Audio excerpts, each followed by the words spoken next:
भाई साहब शोबाजी करते हुए शूट के लिए बिहाइंड द सीन्स फोटोशूट के साथ में रहते हैं, साथ में सोते नहीं है। आजकल मैं देख रहा हूँ कि काफ़ी इन्फ्लुएंसर्स हैं कि जो एक परफेक्ट फॉर्म के पीछे ऑब्सेस रहते हैं। चीज का मेरे को डर लग रहा था, नहीं चिंता थी, वही हुआ कि तो कैसे हो भाई साहब, सभी को हैप्पी न्यू ईयर। तो ये सबसे साल की मेरी पहली वीडियो होने वाली है और इस साल मेरा one of the new year resolution था कि मैं यूट्यूब पर कंसिस्टेंट हूँ। तो इसलिए 2 वीडियो मैं डाल चुका था पहले ही, अभी ये तीसरी वीडियो भी आ रही है और कोशिश करूंगा मैं कंसिस्टेंट रहूँ यूट्यूब पे। तो यूजुअली तो वैसे मेरी लाइफस्टाइल थोड़ा बोरिंग सा ही रहता है क्योंकि same training schedule, same diet, इस तरीके से। पर जो भी थोड़ी मोटी चीज़ होती हैं, थोड़ी बहुत चीज़ होंगी, मैं कोशिश करूँगा कि उन सभी का मैं व्लॉग पर डालूँ और अपनी ट्रेनिंग की इनसाइट्स दूँ आपको और चीज़ें बताऊँ। तो इसलिए आज मैं जा रहा हूँ अपने पहले फोटोशूट के लिए। और मैंने अपने लास्ट वीडियो में बताया था आपको कि मैं वेबसाइट बना रहा हूँ खुद, और जो कि वो मैंने बना ली है। अगर तुम लोग सर्च करोगे trainstronger.in, एक बार सर्च करिए भाई trainstronger.in। मैंने तेरे को क्या कहा था, तुम गूगल पे सर्च करोगे ना तो नहीं आएगा, तुम्हें सीधा ये क्या कहते हैं इस पे सर्च करना पड़ेगा trainstronger.in, तो वेबसाइट खुल जाएगी। अभी सिर्फ डमी वेबसाइट ही है। हाँ, ये अभी जो मेरे पास पिक्चर्स थी बैटमैन वगैरह की, वही लगा दी थी मैंने। स्क्रॉल कर और ऊपर। तो भाई तुम खुद चेक कर लेना trainstronger.in सर्च करके। तो मेरे को कोई सजेशंस देना कि अभी तो मैंने सिर्फ डमी वेबसाइट बनाई है, जो मेरे पास इमेजेस पड़ी थी बैटमैन वगैरह की वही मैंने लगा दी हैं। लाइव है पर वेबसाइट, उसमें कोई सजेशन हो तो मेरे को ज़रूर बताना। पर इसी वेबसाइट के लिए मेरे को और अच्छी प्रोफेशनल पिक्चर्स की नीड है, तो इसलिए आज मैं अपना पहले फोटोशूट के लिए जा रहा हूँ। और सही बताऊँ तो मैं अभी उस लेवल का लीन भी नहीं हूँ, और मैंने अपना अपर बॉडी भी लास्ट ट्रेन 5 दिन पहले करी थी क्योंकि 2 अपर बॉडी सेशन है मेरे फिलहाल। ट्यूसडे को ट्रेन करी थी मैंने, फ्राइडे का सेशन मेरा मिस हो गया था और अब है आज है संडे, तो वो पंप भी नहीं आ रहा। तो अब थोड़ा बहुत कोशिश करूँगा कि पुशअप्स पुलअप्स करके थोड़ा बहुत जितना पंप आए। पर मैं सोच रहा हूँ कि अगर और अच्छी फोटोज़ करनी है तो मैं मिनी कट कर लूँगा थोड़ा, और 3-4 हफ्ते के लिए, और फिर मैं दोबारा फोटोशूट करा लूँगा। पर फिलहाल मुझे अभी नीड है कुछ अच्छी पिक्चर्स की, तो इसलिए मैं अभी अपना फोटोशूट के लिए जा रहा हूँ। मेरा पहला फोटोशूट होगा क्योंकि मैंने पहले कभी ऐसा कराया नहीं है, तो उसके लिए अभी जा रहा हूँ। और बाकी मैं चीज़ें दिखाता हूँ तुम्हें कि कैसा जाता है फोटोशूट। तो भाई अभी मैं रवि भाई के पास पहुँच चुका हूँ। ये भाई हमारा अभी फोटोशूट के लिए जगह पे पहुँच चुका है, रवि भाई के घर पे। ये ले रवि भाई, और उदय भाई अपना गेम पे जुट चुके हैं, गेम खेलने पे। इसमें बढ़ा रही हो तुम, कौन सी खेल रहे हैं? ये इंडियाना जोन्स। Indiana Jones. तुम कीबोर्ड कितने का लिए? ये होगा। तो भाई सही बताऊं तो मैंने बिल्कुल भी अच्छा दिन नहीं चुना है अपने फोटोशूट के लिए, क्योंकि जैसा बताया था अभी मैं बिल्कुल भी लीन नहीं हूँ। और साथ में फोटोशूट में होता क्या है कि अगर आप थोड़े से भी, अगर आपका फैट है ना, वो ज़्यादा दिखता है, क्योंकि बिल्कुल लाइटिंग में, अच्छी तरीके से लाइटिंग में यही मतलब होता है कि आप अच्छी तरीके से फोटोशूट करा रहे हो। पर उसमें अगर मैं उतना लीन नहीं हूँ तो बिल्कुल दिखेगा। पर देखते हैं कि एक बार तो मुझे नीड थी प्रोफेशनल पिक्चर्स की अपनी वेबसाइट के लिए, तो अभी कैसे पिक्चर आती हैं, या फिर वरना यही है कि मैं 1-2 महीने बाद प्रॉपर कट करके तो दोबारा फोटोशूट करा लूँगा। पर फिलहाल जितना हो सकता है कि देखते हैं कैसे पिक्चर आती हैं, और जो भी होंगी फिर मैं आपको दिखाऊंगा। भाई साहब शोबाजी करते हुए शूट के लिए अरे धक्के से बोल के बीटीएस बढ़वा रहा है साला। बिहाइंड द सीन्स फोटोशूट के पंप करते हुए हैंडसेल पर मारता हूँ, गिर ना जाऊँ, नुकसान हो जाएगा।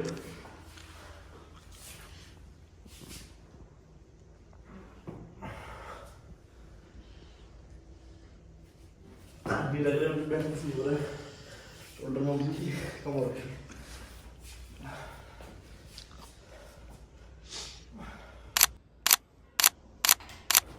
तो गुड मॉर्निंग भाई सभी को।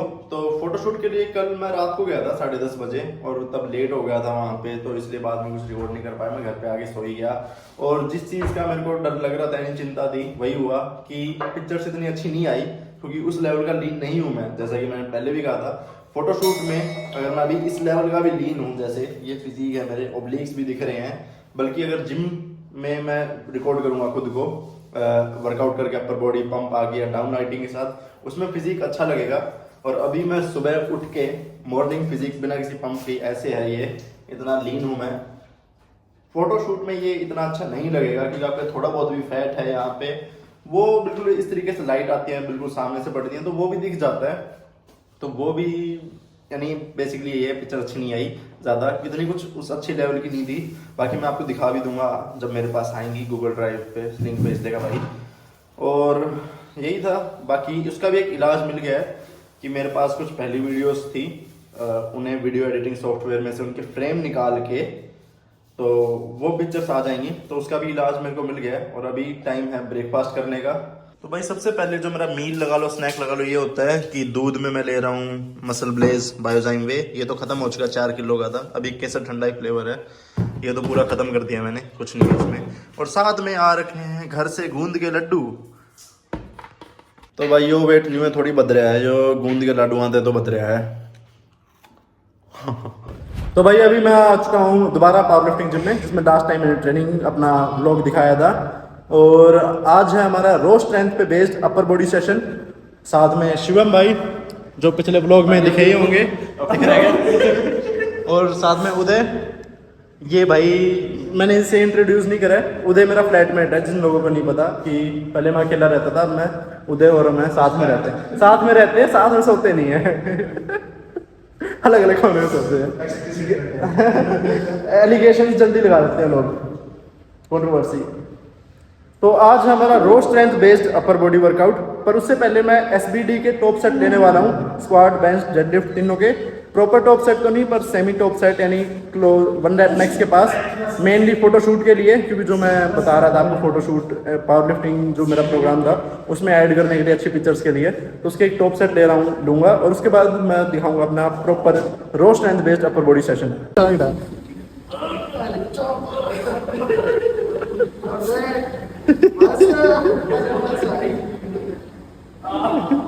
समस्या ही है भाई पावर लिफ्टिंग की।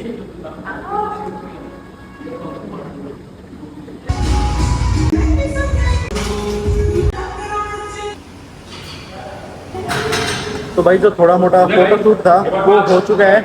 कि स्क्वाट की रेपिटेशन लेनी थी वो हो गई है, डेडलिफ्ट की रेपिटेशन लेनी थी वो हो गई है। अब आ रही है row strength based upper body workout की। पहली एक्सरसाइज तो बेंच प्रेस ही है, जो कि कह सकते हैं कि थोड़ी टेक्निक बेस्ड मूवमेंट है। पर उसके बाद मैं आपको बताऊंगा कि रो स्ट्रेंथ किस तरीके से इंप्रूव होती है और आप क्या कर सकते हैं अपनी रो स्ट्रेंथ इंप्रूव करने के लिए। तो शिवम भाई अब अपना 1 rep मैक्स लेने वाले हैं। बैंड के साथ है, इसमें ये मदद होती है कि स्टेबिलिटी अच्छी इंप्रूव होती है। अगर आप इस तरीके से बैंड के साथ कर रहे हो, स्टेबिलिटी इंप्रूव होती है, लेट अच्छी तरीके से एंगेज होते हैं। 140 किलो भाई का 1 rep मैक्स है। और साथ में एक भाई अपना नया 1 rep मैक्स कर चुका है, ये उदय भाई, बहुत बढ़िया। 130 किलो मारा है भाई ने। Cameraman never dies. हाँ कैमरामैन भी तगड़ा हमारा, ऐसी बात है। 130 की रेपिटेशन मारे हो पहली बार, बहुत बढ़िया।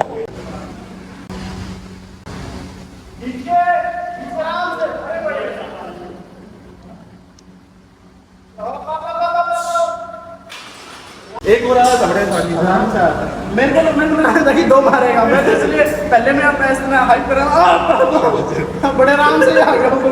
150 आ गया, एक और आ सकता था।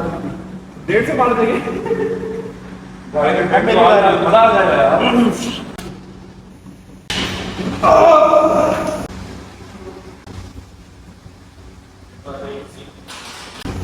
150 ले लेंगे, 150 आ गया।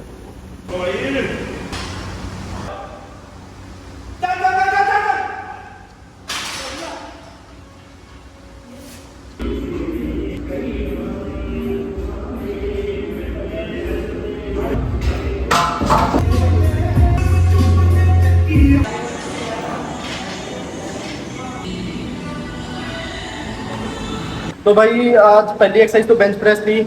शिवम भाई पावर लिफ्टर हैं, तो उस अकॉर्डिंग हमने पहला अपना सेट ले लिया था बेंच प्रेस पावर लिफ्टिंग के अकॉर्डिंग। और पावर लिफ्टिंग गेम काफ़ी टेक्निक प्रोफिशिएंसी पे बेस्ड होता है कि आपको ध्यान रखना होता है कि कहीं पे भी वीक लिंक्स नहीं है। आप जो वेट उठा रहे हो अपना सारा मस्कुलेचर को इस्तेमाल करके उठाना होता है, और कहीं पे भी कोई वीक लिंक्स ना रहे, जितना हो सके उतना मस्कुलेचर का इस्तेमाल करके आप वेट को उठा रहे हो। और टेक्निक प्रोफिशिएंसी पे काफ़ी ज़्यादा बेस्ड होती है पावर लिफ्टिंग।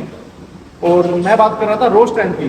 तो रो स्ट्रेंथ तो 2 तरीके की होती है वैसे। एक तो होती है जेनेटिक्स, आप जेनेटिकली स्ट्रॉन्ग हो, आपकी मसल स्ट्रॉन्ग, आपकी बोन स्ट्रॉन्ग है वो। और अगर आपको रो स्ट्रेंथ बिल्डअप करनी है तो उसका एक तरीका है कि जो भी आपकी बेसिक मूवमेंट्स होती हैं, ह्यूमन मूवमेंट्स, जैसे प्रेसिंग होगी, normal pressing, overhead pressing, pulling होगी, जमीन से उठाना, इन बेसिक मूवमेंट्स को आप चूज करें अपने एक्सरसाइज में और इनमें स्ट्रांग होने की कोशिश करें। यानी आप जो भी मूवमेंट कर रहे हैं विद टाइम उसमें अपना प्रोग्रेसिव ओवरलोड प्रोवाइड करें और स्ट्रेंथ इंक्रीज करें। यही बेसिक फंडा है।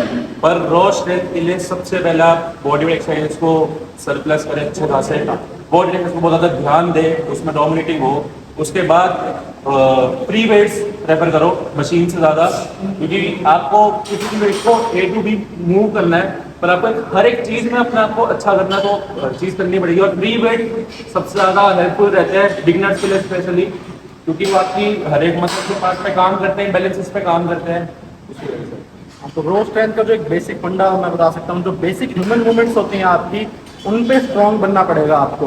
और आप जो एसेसरीज यानी पावर लिफ्टर्स का होता है कि एसबीडी पे इंप्रूव करना है और उनकी सारी एसेसरीज उसके अकॉर्डिंग होती है। पर अगर आपको रो स्ट्रेंथ बिल्डअप करनी है, अगर आप जेनेटिकली इतने स्ट्रॉन्ग नहीं हो, तो जितने भी बेसिक ह्यूमन मूवमेंट्स हैं आप उन सब में स्ट्रेंथ बढ़ाओ। यानी विद टाइम आप कोशिश कर रहे हो कि आप बाइसेप कर्ल्स कर रहे हो कि इसमें भी मैं रेपिटेशन ज़्यादा कर रहा हूँ, कि विद टाइम 1 महीने बाद उसमें वेट ज़्यादा उठा रहा हूँ। इस तरीके से आपको अपनी ट्रेनिंग को अप्रोच करना पड़ेगा। तो ये फंडा होता है। बेंच हो गई हमारी पावर लिफ्टिंग के अकॉर्डिंग। अब हमारी बारी एसेसरीज की। पावर लिफ्टिंग का मतलब सिर्फ ये नहीं है कि स्क्वाट बेंच और डेडलिफ्ट पे फोकस करो, तुम्हें हर एक चीज में ही तगड़ा होना पड़ेगा, तभी उसका कैरी ओवर तुम्हें एसबीडी पे मिलेगा। तो कोई भी स्टार्ट करा पावर लिफ्टिंग, ये मत सोचो कि हम सिर्फ जिम आए, स्क्वाट बेंच और डेडलिफ्ट करिए और घर चले, नहीं भाई, तुम्हें हर चीज में पहले तगड़ा होना पड़ेगा। कोई भी पावर लिफ्टर है वो सिर्फ एसबीडी के अलावा और चीजों में तगड़ा होता ही होता है, ठीक है। और सबसे बड़ी बात तुमको लगता है जिससे ज्यादा मसल्स है, वो ज्यादा ही हैवी मसल्स है, तो वो बहुत ज्यादा वेट लिफ्ट कर सकेगा, वैसा नहीं होता। बॉडी स्ट्रेंथ की ट्रेनिंग तो काफी अलग हो जाती है, क्योंकि उनका काम ही है कि जितना जो भी वेट उठा रहे हैं वो मसल से कनेक्शन बना के और उस मसल पे सारा फोकस जाए, ये ध्यान होता है। अब कैमरा मैन का हाथ थक चुका है क्योंकि वो बॉडी बिल्डिंग नहीं करता। तो वर्कआउट हो गया भाई कंप्लीट, मेरा बढ़िया सेशन गया। एक जो आखिरी टिप मैं बताना चाह रहा था, पर बैकग्राउंड नॉइज काफ़ी आ रही थी जिम में क्योंकि मैं अपना माइक ले जाना भूल गया था। तो एक जो आखिरी टिप थी रो स्ट्रेंथ से रिलेटेड, वो था कि don't obsess over perfect form, क्योंकि परफेक्ट फॉर्म जैसी तो पहले कोई चीज़ ही नहीं होती, क्योंकि सभी के इंडिविजुअल डिफरेंसेस होते हैं, एनाटमी अलग है। तो आप कोई एक परफेक्ट फॉर्म नहीं है जो आप सभी लोगों पे अप्लाई कर सको। कुछ प्रिंसिपल्स होते हैं जिनका आपको ध्यान रखना चाहिए फॉर्म में, कि आप वेट को झुला नहीं रहे हो, इसेंट्रिक आपका कंट्रोल्ड मोशन में है, कि जो आप भी मूवमेंट कर रहे हो आपके जॉइंट्स पे नहीं, आपके मसल्स पे अच्छे तरीके से आ रही है। और ऐसे बेसिक जो होते हैं जो मैं किसी और वीडियो में आपको बताऊंगा। पर क्योंकि आजकल मैं देख रहा हूँ कि काफ़ी इन्फ्लुएंसर्स हैं कि जो एक परफेक्ट फॉर्म के पीछे ऑब्सेस रहते हैं, या फिर एक नसीबो डाल रहे हैं लोगों के दिमाग में कि ऐसे नहीं, ऐसे हाथ होना चाहिए तो इंजरी हो जाएगी। तो ह्यूमन बॉडी काफ़ी अडेप्टेबल है। अगर आप सही तरीके से अपना ट्रेनिंग प्रोग्राम फॉलो कर रहे हो, किसी भी एक्सरसाइज में टाइम के साथ धीरे धीरे लोड प्रोवाइड कर रहे हो, तो आपकी बॉडी उस पर अडेप्ट होगी और इंजरी के चांसेस, इंजरी काफ़ी मल्टीफैक्टरियल चीज़ होती है। ऐसा नहीं है कि सिर्फ टेक्निक की वजह से आपकी इंजरी होती है कि आपने हाथ यहाँ की बजाय यहाँ पे कर लिया तो आपकी इंजरी होगी, ऐसा नहीं होता है। काफ़ी मल्टीफैक्टरियल चीज़ होती है इंजरीज, और ह्यूमन बॉडी काफ़ी अडेप्टेबल है। अगर आप सही तरीके से चीज़ों को करोगे तो आपके इंजरी के चांसेस काफ़ी कम हो जाएंगे। तो यही था आखिरी टिप्स के रिलेटेड। साथ ही में आप रो स्ट्रेंथ आप बिल्डअप कर रहे हो, तो यानी रियल लाइफ सिनेरियोज में भी आपकी स्ट्रेंथ हो, तो रियल लाइफ में भी आप कभी परफेक्टली मूव नहीं करने वाले, क्योंकि आपको पता ही नहीं कि आपकी किस सिचुएशन में आप आ जाओ। तो इसलिए कि आपको ऑब्सेस नहीं होना है। अगर आपका गोल है प्योर हाइपरट्रॉफी, तो आप ज़रूर ही ऑब्सेस हो सकते हो परफेक्ट फॉर्म के पीछे, पर उसमें भी ध्यान रखो कि उस परफेक्ट फॉर्म जो एग्जिस्ट ही नहीं करती है उसके पीछे कि आप अपना एफर्ट कम ना करो अपनी ट्रेनिंग से। बस मैं यही ऐड करना चाह रहा था, ये पॉइंट था। और प्रॉपर्ली ट्रेनिंग कर रहे हो तुम, तो काफ़ी ज़्यादा ज़रूरी है कि तुम्हारी रिकवरी भी ऑन पॉइंट पे है। तो मैं इस्तेमाल कर रहा हूँ मसल ब्लेज का बायोजाइम वे, जैसा कि तुमने देखा था, मैंने सुबह भी एक स्कूप लिया था और जिम के बाद भी मैं एक और स्कूप लेता हूँ। और साथ ही में मसल ब्लेज की वेबसाइट पे तुम्हें कोई भी प्रोडक्ट खरीदना है तो ध्यान रखना कि तुम कोड इस्तेमाल कर रहे हो बूरा MB फॉर एक्स्ट्रा डिस्काउंट। और साथ ही में मैं कहूँगा कि एक जैक्ड नर्ड बनो, कि सिर्फ ट्रेनिंग जिम पे मत ध्यान दो कि अपनी स्ट्रेंथ तो तुम इम्प्रूव कर ही रहे हो, पर साथ में अपना मेंटल एस्पेक्ट भी इम्प्रूव करो, नई स्किल्स सीखो। जैसे कि मैं सीख रहा हूँ, वेबसाइट बना ली है मैंने खुद ही, मेरे को लगा नहीं था कि मैं बना लूँगा, पर अगर आप किसी भी चीज़ पे टाइम दोगे तो आप इम्प्रूव करोगे, क्योंकि आप जिम में भी खुद को इम्प्रूव कर ही रहे हो। बस वही आपको वर्क एथिक्स दूसरी चीज़ों में भी लगाना है जो कि आप आसानी से कर सकते हो। तो एक जैक्ड नर्ड बनो। सिर्फ ऐसा नहीं है कि स्ट्रेंथ फिजिकली तुम खुद को इम्प्रूव कर रहे हो पर दूसरे एस्पेक्ट्स पे ध्यान नहीं दे रहे हो। तो यानी बेसिकली पढ़ाई कर लिया करो तुम लोग, कि सिर्फ जिम मत करा करो। काफ़ी लोग ऐसे हैं तो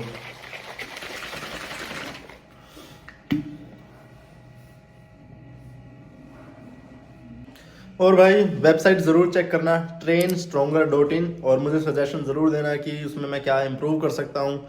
और जल्द ही मैं लाइव कर दूंगा, लाइव तो है यानी आप देख सकते हो, पर प्रॉपरली कि जिस पे पेमेंट गेटवे भी ऐड हो जाएगा और जो मेरे प्रोग्राम्स है वो भी अवेलेबल होंगे उस वेबसाइट पे। और इस वीडियो के लिए बस इतना ही, मिलते हैं अगली यूट्यूब वीडियो में। सब्सक्राइब कर लेना चैनल को।